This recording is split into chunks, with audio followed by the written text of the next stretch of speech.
যাইনি?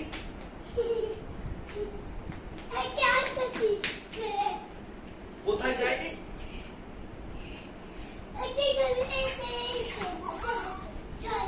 আচ্ছা তুমি এখন রান্না করতে যেও না, এখন তুমি এখানে আসো, এখানে আসো।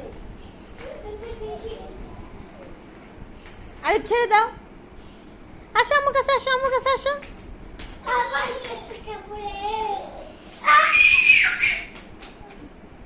ফ্রিজে থাকার জন্য